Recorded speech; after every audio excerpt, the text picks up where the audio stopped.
Next in our discussion of limits, we want to understand what happens to a function as the limit approaches either infinity or negative infinity.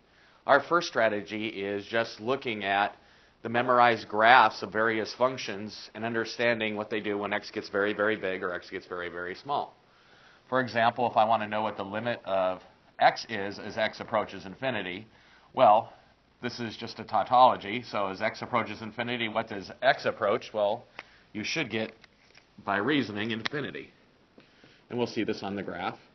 Same thing when x approaches negative infinity. What does x approach? Well, it approaches negative infinity. For graphical analysis of limits as a value of x approaches infinity or negative infinity, just look at the graph and answer the question about the in behavior. As x gets very, very big, what is my y value doing? Well, it's going to infinity. And then as x gets very, very small, my y value is going to negative infinity. We're going to do the same analysis for x squared, x cubed, 1 over x, and e to the x just by looking at the graph. We know that the graph of y equals x squared is a concave up parabola. And as x approaches infinity, my y values approach infinity. As x approaches negative infinity, my y values also approach positive infinity. We should note if the highest power of a polynomial function is even and it's a positive function, then these will be the answers for any even. For example, x to the 4th, x to the 6th. Look over at our graph of y equals x cubed. That is this memorized graph shape. As x approaches positive infinity, y approaches positive infinity. As x approaches negative infinity, y approaches negative infinity.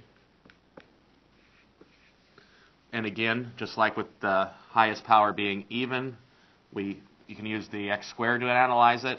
The highest power is odd, we can kind of think of the x cubed. For example, x to the 5th, x to the 7th will still have this same behavior. Next graph is a little bit different. Y equals 1 over x is our memorized reciprocal graph. It looks like this. And as x approaches positive infinity, my y values are getting closer and closer to 0. And as x approaches negative infinity, the y values are getting closer and closer to 0. We will use the fact that 1 over x or 1 over x squared or 1 over x cubed, as I approach either infinity or negative infinity, the value approaches 0 to help with our algebraic analysis of functions. The last graph I want to go over quickly is e to the x. That is the memorized exponential increasing graph.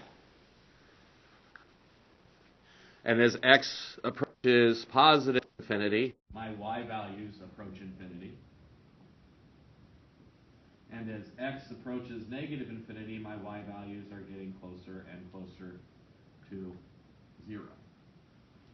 So for graphical analysis, if you know what the shape of the graph looks like, you should be able to answer what the limits are approaching as you approach infinity.